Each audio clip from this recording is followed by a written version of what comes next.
It's a perplexing time to be in business. Business leaders are faced with learning many new skills, and that's not just because of COVID, but through many changes to the workplace and its environment, a recession and Brexit and so on. Good achiever leaders know that their people make profits. They want to give them the right environment to achieve the right performance and the right productivity. But it's suddenly become harder for leaders to do that, especially with the hybrid challenge of some people working remote and some in the office. This creates big culture differences as well as well-being challenges. The achiever leader needs to get to start by making personal changes to his or her leadership. But what changes?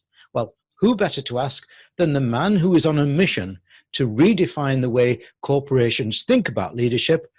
From the conscious professional, welcome, Neil Seligman. Thanks, Malcolm. It's great to be with you today. Neil, in my opening piece, I said achiever leaders face new challenges in many ways, and that new skills will need to be learned. What do you think those new skills need to be? Well, for me, I would always point to the inner work of leadership. So for me, it's mindfulness, it's emotional intelligence, it's conscious listening and conscious problem solving.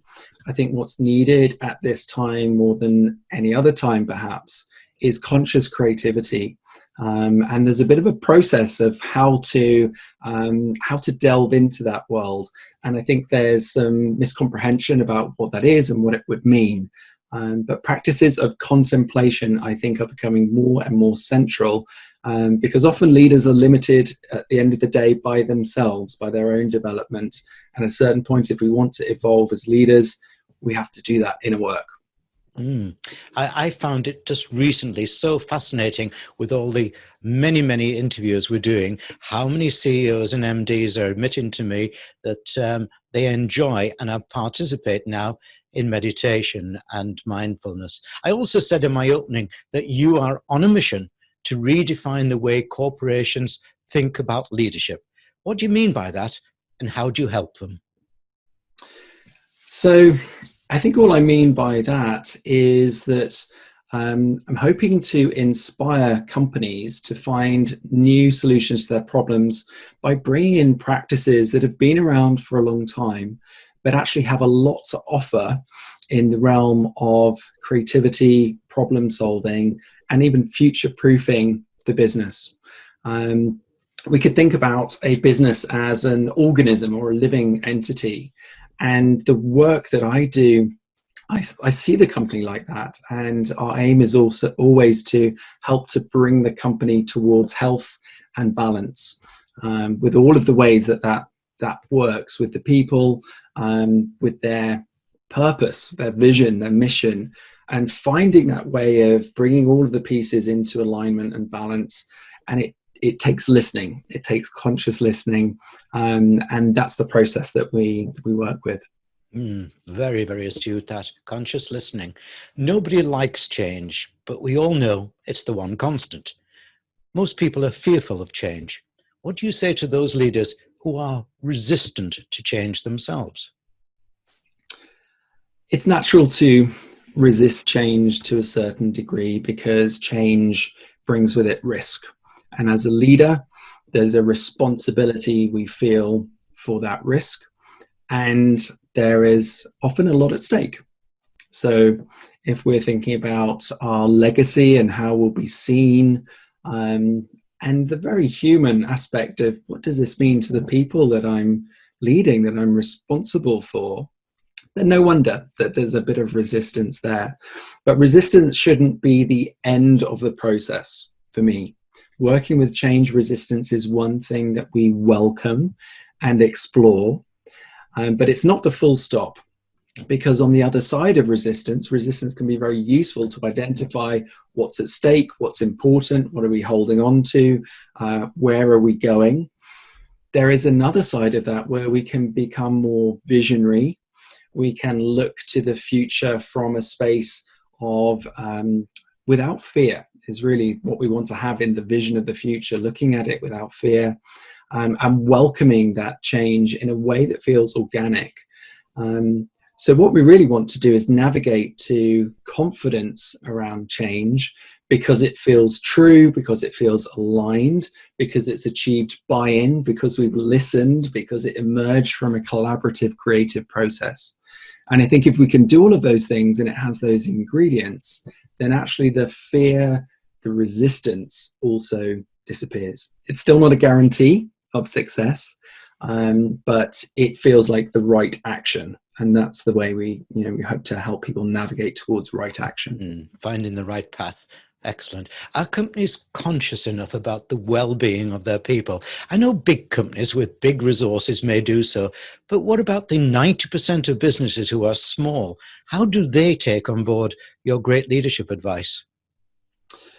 So what we're really talking about when we're talking about well-being programs, when we're talking about bringing mindfulness in, teaching about emotional intelligence, talking about conscious leadership, we're really talking about something quite simple, which is the capacity for human beings to take care of each other through their lived experiences, which a lot of them happen at work. So for small businesses, it doesn't have to be about a glitzy, glamorous program with all of the design and messaging and all the rest lined up around it. It can be simply asking your population, however big or small they are, what would you like? How can we support you better? We've been thinking about offering this, or do any of you have any practices of well-being you'd like to share with us? It's about creating a community of care within the company, which at its simplest can be free. It's a conversation.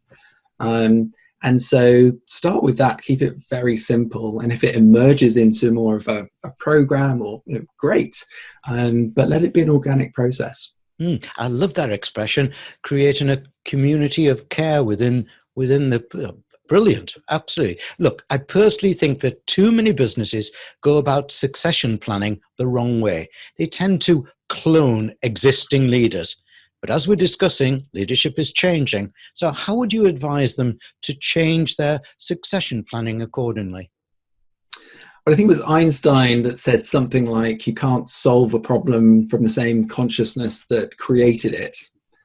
So I think that's an important marker here, that the way we used to do things and the things that worked in the past are probably not going to work in the future.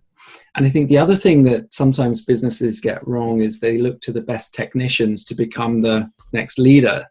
And often the best technicians are the best technicians within the business. They may not be the best leader for the business. So really look at, what, if we're getting clear on what the business is about, so if we try and do things holistically, we want people who are really aligned with the vision of the business, with the mission of the business, that really stand for where the business is going and that have the skills of leadership. And so programs that support that, interviews that support that, asking the right questions. For me, that would be the process, and being open to change. Just before we go on to the last question, Neil, I just want to remind viewers that behind me is the URL to your website, where there's a massive information to find out more about the excellent work that you're doing. It's 3 wishes time. I'm giving you 3 wishes for what you think every achiever leader, then hopefully others, can do now to create the right leaders of the future. So, what are your 3 wishes? Number 1, so now is the time to step into your highest potential. The part of yourself that you think is not welcome in business, that you've been holding it back, time to bring that forward. Number 2, be more honest and vulnerable. Allow other people to take more risks around you. We want to really welcome the collaboration, the creativity that exists in the people around us, and it's from that leaders emerge. And my 3rd and last one would be to take more intuitive risks. Now is the time to trust your intuition. This is part of the conscious model. And this is a line of intelligence that's going to become more and more important. Neil Seligman of The Conscious Professional, I love your inspiring thoughts, which are so much of the moment. Thanks for the interview. Thanks so much for having me, Malcolm.